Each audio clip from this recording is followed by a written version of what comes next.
accordé la grâce et la force de se tenir au niveau de cette chair. Je bénis ta présence aussi ce soir parce que tu es venu dans la maison de ton Père. Je suis tellement reconnaissant à l'égard de notre Père, l'ange de l'église, le pasteur Dani Kingo et tous les staffs pastoral.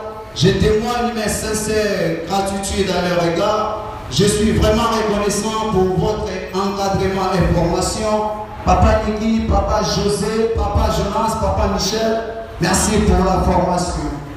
Bien-aimés, depuis le commencement de ce programme, nous sommes en train d'aborder sur un thème qui s'intitule « J'agirai, qui s'y opposera ?» J'agirai, qui s'y opposera. Bien-aimés, ceci nous vient dans le livre d'Ésaïe 43, le 13e verset, là où le Seigneur est en train de dire qu'il va agir. C'est Dieu qui dit « J'agirai, qui s'y opposera ?» Bien-aimé, j'aimerais dire à quelqu'un que cela, c'est la parole de Dieu. Ce n'est pas la parole d'un homme qui est en train de dire, ce n'est pas la parole d'Ésaïe, mais c'est la parole de celui qui a créé le ciel et la terre. C'est lui qui est en train de dire à quelqu'un, c'est lui qui est en train de dire à son peuple qu'il va agir. Et quand lui va agir, il n'y a personne qui peut s'opposer. Bien-aimé, par rapport à ce que Dieu dit dans ce passage, il y a le rapport de la force de Dieu. Il y a la puissance de Dieu qui se dégage dans cette parole. Parce que Dieu dit, quand lui va agir, il n'y aura personne pour se tenir. Il n'y aura personne pour s'opposer. Parce que lui, il est le créateur et tous nous, nous sommes des créatures. Je ne sais pas quelle est cette créature qui peut s'opposer à son créateur. Je ne sais pas quelle est cette créature qui peut se tenir et s'opposer à la volonté de Dieu. Voilà pourquoi, bien-aimé, par rapport à ces programmes, par rapport à cet thème, Dieu est en train de dire à quelqu'un qu'il va agir. Nous avons souvent tendance, bien-aimé, de ramener la visitation de Dieu dans le futur. Mais pour ce soir, j'aimerais dire à quelqu'un, ce passage est dans l'Ancienne Alliance, dans le livre d'Ésaïe. Mais nous, aujourd'hui, nous sommes dans la Nouvelle Alliance. C'est-à-dire que cette parole qui était dans le passé, aujourd'hui se conjugue dans le présent. J'aimerais dire à quelqu'un que Dieu va agir ce soir dans le présent. Alléluia. Je te dis, Dieu va agir ce soir. Ça dépend de la manière dont tu crois. Alléluia. Alors pour ce soir, bien-aimé, par rapport à notre exhortation de ce soir, nous allons lire dans le livre de Luc, le premier chapitre. Nous prenons le 30e verset, 31, nous allons sauter pour lire le 34e verset. Est-ce qu'on peut se tenir debout pour honorer la parole de Dieu? Nous lisons au nom de Jésus. La Bible dit, l'ange lui dit, ne crains point, Marie, car tu as trouvé grâce devant Dieu. 31. Et voici, tu deviendras enceinte et tu enfanteras un fils et tu lui donneras le nom de Jésus. Nous sautons pour lire 34. Marie dit à l'ange, comment cela se fera-t-il puisque je ne connais point d'homme? Parole du Seigneur. Alléluia. Comment cela se fera-t-il? Parce que je n'ai connu point d'homme. Bien-aimé, pour ce soir, si nous voulons un sous-thème, le sous-thème de notre message de ce soir s'intitule, c'est une question. Comment cela se fera-t-il? Bien-aimé, depuis le début de ce programme, comme j'étais en train de dire, il y a des orateurs, le pasteur, le prédicateur sont en train de passer tour après tour du haut de cette chair. Ils sont en train de nous adresser la parole de Dieu. Ils sont en train de nous exhorter. Disons que le Seigneur va agir. Disons que bientôt le Seigneur va agir. Comme je venais de dire, que ce soir Dieu va agir. Mais il nous arrive aussi à un moment donné pour se poser de telles questions. Bien sûr, tu nous dis que le Seigneur va agir. La Bible déclare que Dieu va agir. Mais comment Dieu va agir? Alléluia. C'est autour de cette question que nous allons ce soir partager notre message. Bien-aimés, Dans cette histoire, dans ce récit de Luc, le chapitre 1er, il s'agit d'une conversation entre l'ange et Marie, la mère du Seigneur. Ils sont en train de parler, il y a le dialogue autour de la naissance du Seigneur. L'ange est en train de parler à Marie pour la naissance du Seigneur Jésus-Christ. Nous allons souligner, bien-aimés, que cet événement, la naissance de Jésus, a été bel et bien prédit déjà par les prophètes depuis l'ancienne alliance. Ésaïe en a parlé, Michée en a parlé. Mais nous voyons que maintenant, dans ces récits bien-aimés, l'ange ne vient plus pour prophétiser, mais l'ange vient pour annoncer maintenant l'accomplissement de la naissance du Seigneur. Alléluia. L'ange vient maintenant pour dire à Marie ce qui va maintenant se passer dans le présent. Parce que après le passage de l'ange, Marie était grosse. Alléluia. J'aimerais dire à quelqu'un ce soir, bien-aimé, il y a un temps pour la prophétie et il y a aussi un temps pour l'accomplissement. Il y a un temps pour la révélation et il y a aussi un temps pour l'accomplissement. Tu as été, on a prophétisé pour toi depuis le mois de janvier, mais aujourd'hui, moi je ne viens plus pour prophétiser, mais moi je viens pour t'annoncer le moment de l'accomplissement. Alléluia. L'ange est en train de s'adresser à Marie. Il dit à Marie, il est en train de préparer la morale de Marie par rapport à cet événement, par rapport à ce qui va se passer. Bien-aimé, pendant que l'ange était en train de parler à Marie, Marie était étonnée par rapport à ce message. Marie ne comprenait pas. Et elle demande à l'ange, comment cela se fera-t-il? Bien-aimé, j'aimerais dire, pourquoi Marie pose cette question à l'ange? Parce que Marie se réfère à l'histoire. Il n'y a jamais eu un événement pareil. Marie se réfère à la science. La science même n'en dit pas. Marie se réfère à ses expériences. Elle ne se retrouve pas. Parce que depuis que le monde a été monde, on n'a jamais vu une femme par elle-même donner un enfant. Voilà pourquoi c'était un phénomène pour Marie. Tu me dis que je veux mettre au monde, alors que moi, je n'ai jamais été avec un homme.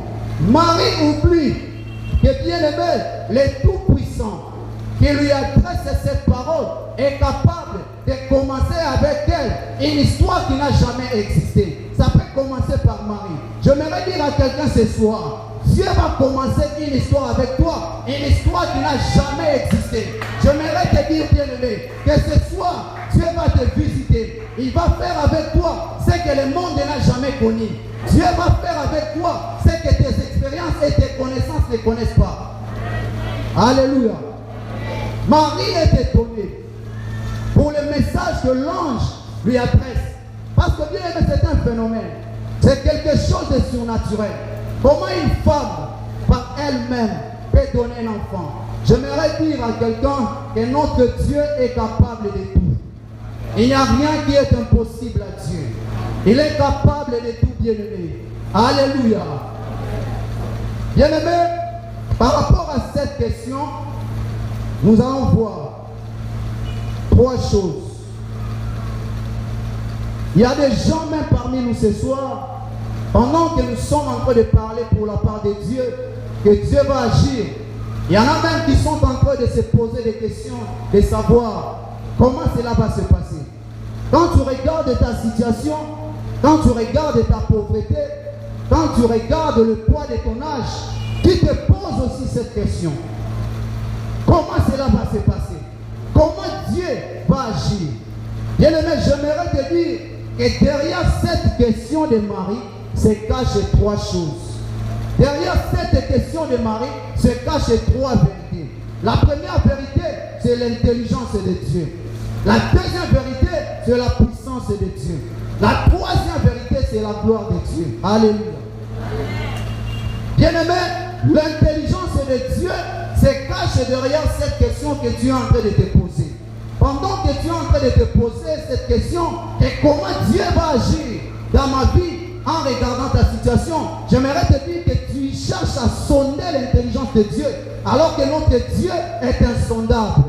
Esaïe dit, dans le livre d'Esaïe 55, la Bible dit, autant les cieux sont au-dessus de la terre, autant les voies de Dieu sont au-dessus.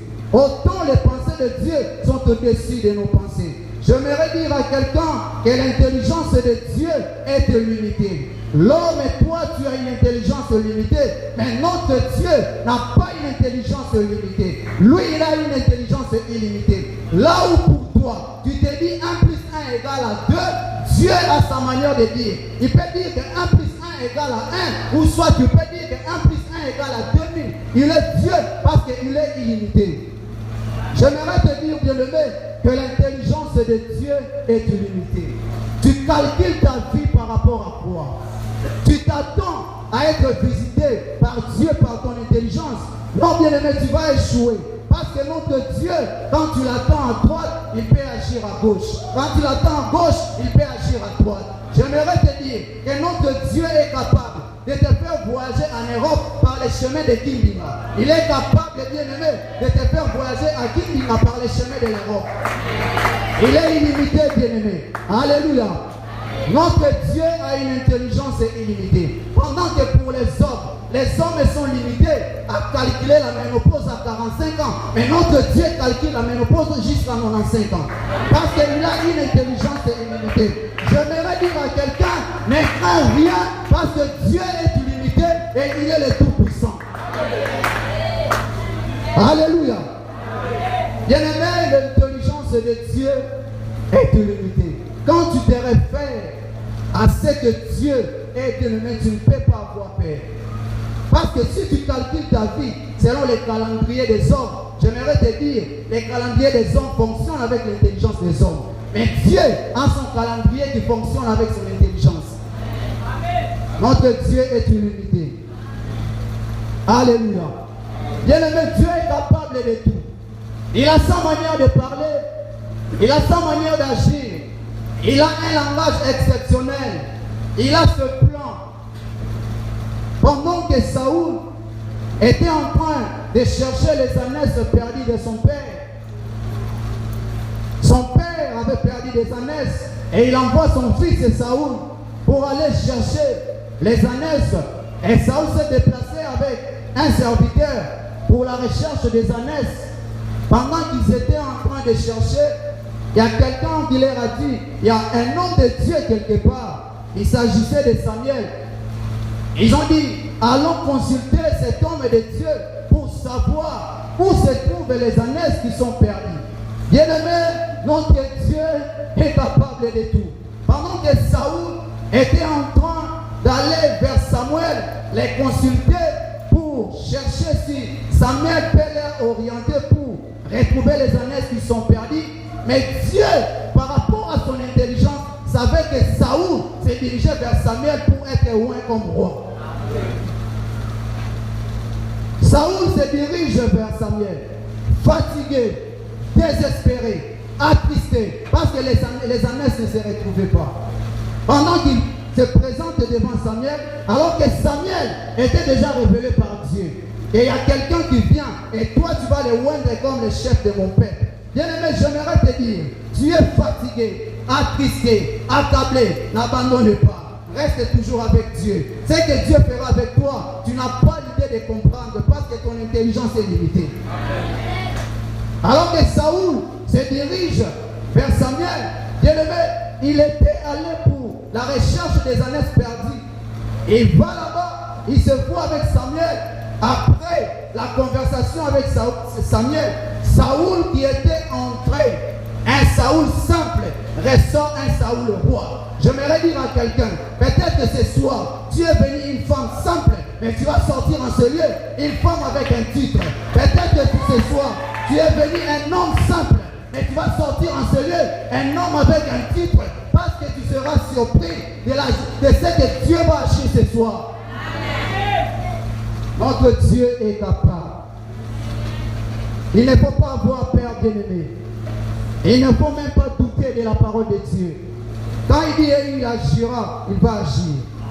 Toi, crois seulement. La deuxième vérité, bien-aimé, c'est la puissance de Dieu. J'aimerais dire à quelqu'un, quand tu observes seulement la nature, tu peux dire que notre Dieu est le Tout-Puissant. Quand tu observes seulement ce qui se passe autour de toi, quand tu vois seulement comment une rivière peut couler depuis tous les temps, ça ne sèche pas, tu peux dire à Dieu, Dieu le Tout-Puissant. Alors bien aimé, quand tu te réfères à un tel Dieu qui est le Tout-Puissant, tu ne peux pas avoir peur. Tu as peur de quoi? Peur de ton âge, peur de la pauvreté, peur de la situation qui menace ta famille, peur de la maladie.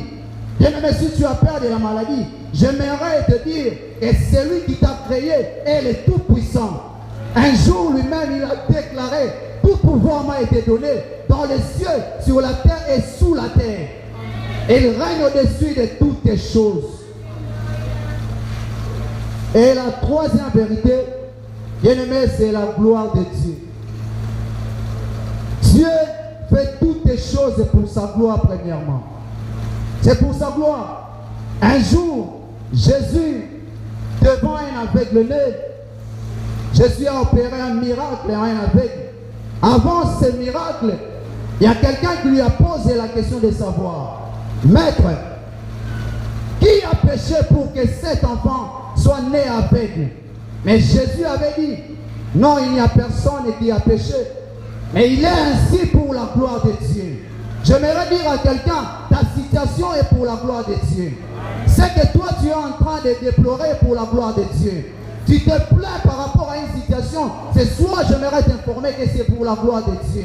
Parce que Dieu, quand il fera, quand il va agir, que les hommes disent: oui, ça c'est Dieu qui a fait.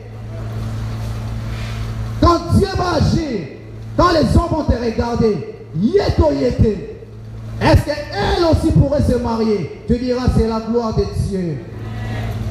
Est-ce que lui aussi peut avoir un travail? C'est parce qu'il est attaché à Dieu. Alléluia. Bien-aimé, au-delà de ces trois choses que nous venons de voir, il y a aussi trois éléments qui sont importants maintenant pour toi, maintenant pour l'homme. Dieu agira. Il va agir non seulement dans le futur, mais aussi dans le présent. Mais le problème, c'est que, bien aimé, nous devons respecter ces trois éléments. Le premier élément, bien aimé, nous devons faire confiance à Dieu. La Bible déclare: recommande ton sort à l'Éternel, mets à lui ta confiance et il agira. Tu as besoin que Dieu puisse agir dans ta vie, tu dois faire confiance à Dieu. Alléluia. Bien aimé, il faut faire confiance à Dieu. Celui qui fait confiance à Dieu ne compare pas. Celui qui fait confiance à Dieu ne se réfère pas. Bien aimé, il ne faut même pas te comparer avec ton voisin. Si aujourd'hui un voisin est béni, tu dis gloire à Dieu parce que toi aussi tu as ton tour. Tu ne peux jamais avoir peur de la bénédiction de quelqu'un dans ton entourage. Si tu fais confiance à Dieu, même si l'âge est en train d'avancer, tu diras que notre Dieu est capable de me donner malgré l'âge. Il faut faire confiance à Dieu, bien-aimé. Et le deuxième élément, c'est la foi. La Bible dit dans le livre de l'Épître aux Hébreux: or, sans la foi, il est impossible d'être agréable à Dieu. Bien-aimé, sans la foi, il est impossible de voir la main de Dieu. Il faut croire. Quand le Seigneur dit il agira, toi ce que tu dois faire c'est croire. Bien-aimé, c'est quoi la foi? Souvent nous disons que nous croirons, mais à un moment donné, face au défi, tu vas te rendre compte que tu as perdu la foi. Nous les voyons avec Marthe lors de la mort de Lazare.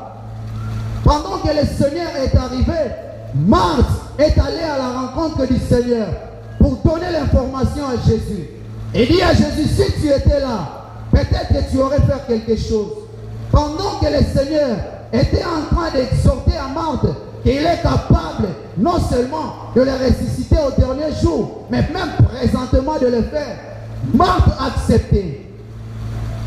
Pendant qu'ils étaient en train de marcher ensemble, Jésus était en train d'exhorter Marthe et Marthe était en train d'accepter. Oui, c'est comme ça. Oui, je crois. Oui, je crois. Mais malheureusement, quand ils sont allés, ils sont arrivés maintenant devant les défis, face aux problèmes, quand Jésus a dit, ôtez la pierre, j'ai été étonné pour la réaction de Marthe. Celui qui disait qu'elle était en train de croire à ce que le Seigneur était en train de lui dire, c'est lui qui était la première personne à réagir. Quand le Seigneur a dit, ôtez la pierre, moi je pensais que c'est Marthe qui devait être la première à mobiliser les gens pour qu'on puisse ôter la pierre. Mais Marthe réagit contrairement pour donner des arguments à Dieu. Et sans déjà, ça fait 4 jours. Bien-aimé, est-ce que tu crois? Est-ce que tu crois? Une foi qui doit se démontrer devant un défi. Une foi comme celle de David devant Goliath, pendant que tout le monde se reculait, pendant que tout le monde fouillait Goliath, mais David, lui, il a avancé. Quand on a le Seigneur bien-aimé, on doit croire. Quand tu sais que tu es de Dieu, tu dois avoir la foi bien-aimé. Et cette foi, ce n'est pas seulement quand on est ici à l'église, pendant qu'on est en train d'exhorter à la foi, mais quand tu rentres à la maison et que la situation est en train de persister, tu perds la foi. Non, ça c'est pas une foi. Normalement, une foi, ce n'est pas ici à l'église. Avoir foi, ce n'est pas que cette foi doit s'exercer pendant qu'on est à l'église. Cette foi doit s'exercer à la maison, à l'hôpital, pendant que tu es en train de traverser des moments difficiles, pendant que tu es en train de vivre des choses compliquées. C'est alors que tu dois manifester la foi. Parce que toi, tu sais que Dieu est capable de faire et tu as la parole de Dieu pour déclarer. Alléluia. Le troisième élément, bien-aimé, c'est avoir l'espérance. Il faut espérer. Bien-aimé, celui qui espère n'est pas agité. Celui qui sait que Dieu est capable de faire quelque chose n'est pas agité. Parce qu'il sait bien que le panier sert-il encore. Moi aussi j'ai mon tour. Que ça bouge à gauche ou à droite, le Seigneur qui m'a créé sait bien que j'ai aussi besoin de cela. Au moment opportun, il va me le donner. Et quand tu espères, bien-aimé, c'est alors que tu verras la gloire de Dieu. Et si tu n'espères pas en Dieu, bien-aimé, c'est difficile de voir la main de Dieu. Alléluia. Est-ce que tu as ces 3 éléments? Le Seigneur va agir. Oui. Mais est-ce que toi tu crois? Est-ce que tu fais confiance à Dieu? Est-ce que tu espères? Bien-aimé, tu peux te poser cette question. Comment cela se fera-t-il? Parce que ton intelligence est limitée. J'aimerais te dire un jour, cette question s'est posée aussi à quelqu'un. Rebecca doit donner naissance à 2 jumeaux. Il s'agit de Saoul et de Jacob. Alors Dieu avait choisi Jacob. Rebecca, elle, au moins, elle avait la révélation que le choix de Dieu, c'était Jacob. Normalement, Jacob devait entrer dans sa destinée, dans sa bénédiction au moment opportun. Mais pendant qu'ils étaient en train de grandir, Isaac de leur père était un homme intègre. Était quelqu'un qui respectait la tradition et la loi. À cette époque-là, ce sont les fils premiers-nés qui avaient droit à la bénédiction. Donc, pour Isaac, c'est Ésaü qui devait être béni. Mais Rebecca avait la révélation que ce n'est pas Ésaü, c'est Jacob. Comment cela va se passer? Une équation. Rebecca lui sait que Dieu avait choisi Jacob. Il faut que Jacob soit béni à la place d'Ésaü. Mais pour Isaac, parce que c'est quelqu'un intègre pour lui, il faudra qu'Ésaü soit béni. Comment cela sera possible? J'aimerais dire à quelqu'un d'autre que Dieu est capable. Dieu a attendu jusqu'au moment où Isaac est devenu aveugle pour que ce plan passe. La Bible dit qu'Isaac était devenu vieux et ses yeux n'étaient plus capables de bien voir. Et c'est pendant ce moment que le plan du Seigneur est passé. Mais comment cela se passait, bien-aimé? C'est l'intelligence de Dieu illimitée qui a joué. Jacob doit arracher sa bénédiction. Parce que selon Dieu, la bénédiction est pour Jacob. Mais selon Isaac, c'est Ésaü qui doit être béni. Quand Rebecca, qui avait la révélation, a été au courant que Isaac se prépare pour bénir Ésaü, il a dit à Jacob, va me chercher 2 chevreaux, je vais préparer un repas. Et tu iras avec ce repas pour offrir à ton père, afin que tu sois béni. Parce qu'il est en train de se préparer pour bénir Ésaü. Bien-aimé, on a tué le chevreau, mais Jacob manquait quelques éléments. Ésaü, son frère, était velu. Il avait des poils, mais Jacob n'en avait pas. Alors Isaac, tellement qu'il était aveugle, il devait se servir maintenant par les toucher pour essayer un peu de distinguer. Parce que lui, il savait bien, il connaissait bien ses 2 fils. Il savait bien qu'Ésaü était velu, mais Jacob ne l'était pas. Alors, c'était une équation bien-aimée. Jacob n'avait pas ces éléments pour arracher sa bénédiction. Il n'était pas velu. Il n'avait pas les vêtements d'Ésaü. Il n'avait pas les repas pour offrir à Isaac son père pour arracher la bénédiction. Je suis en train de parler à un Jacob ce soir. Tu manques quelque chose pour arracher ta bénédiction. Nous étions tous des Jacob. Mais il y a un animal qui a été abattu à la croix de Golgotha. Il s'agit du Seigneur Jésus-Christ. Bien-aimé, c'est lui qui t'a donné sa nature. Pendant qu'il t'a donné sa nature, aujourd'hui, tu as l'accès d'entrer dans sa présence et arracher ta bénédiction. Alléluia. Jacob n'avait pas la peau d'animal. Il avait fallu apporter cette peau afin d'arracher la bénédiction. Bien-aimé, toi aussi, tu vas arracher ta bénédiction parce qu'aujourd'hui, tu portes la nature du Seigneur Jésus-Christ. Lui qui est l'agneau de Dieu, il a été abattu à la croix pour que toi, tu puisses avoir accès dans sa présence. Alléluia. Et j'aimerais te dire, sur la croix de Golgotha, Jésus n'avait pas prophétisé, mais il avait déclaré quelque chose. Il avait dit, tout est accompli. Jésus n'avait pas prophétisé, mais il avait dit, tout est accompli. J'aimerais dire à quelqu'un que ce soir, ton mariage est accompli. J'aimerais dire à quelqu'un que ce soir, ton travail est accompli. J'aimerais dire à quelqu'un que ce soir,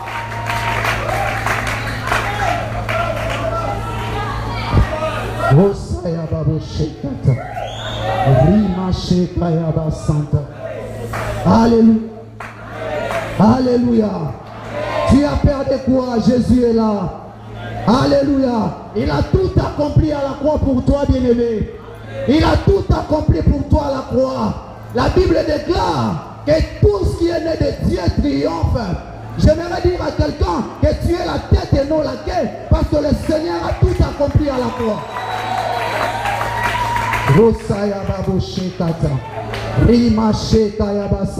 Est-ce que tu peux te lever là où tu es?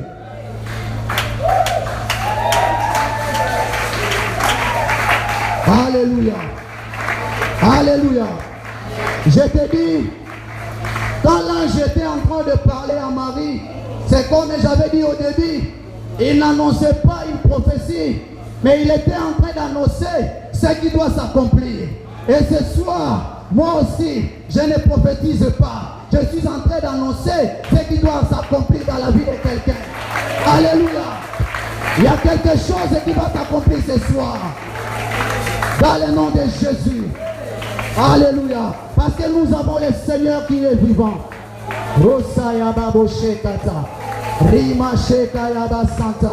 L'heure de l'accomplissement est arrivée. Est-ce que tu peux dire que l'heure de l'accomplissement est arrivée? Est-ce que tu peux déclarer? Est-ce que tu peux dire que l'heure de l'accomplissement est arrivée? Alléluia. Est-ce que tu peux déclarer que l'heure de l'accomplissement est arrivée? Alléluia. Est-ce que tu peux parler à Dieu que l'heure de l'accomplissement est arrivée?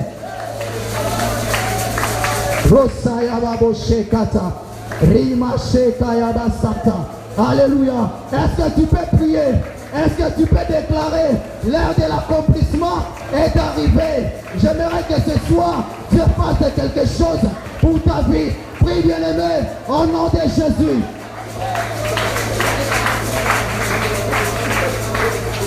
Alléluia. Monte encore. Bien-aimé, il s'agit de ta vie. Il n'y a personne qui peut prier à ta place. Il n'y a que toi qui peux bien prier. Est-ce que tu peux entrer dans la présence de Dieu? Alléluia. Rosaya babo shekata. Rima shekaya basanta.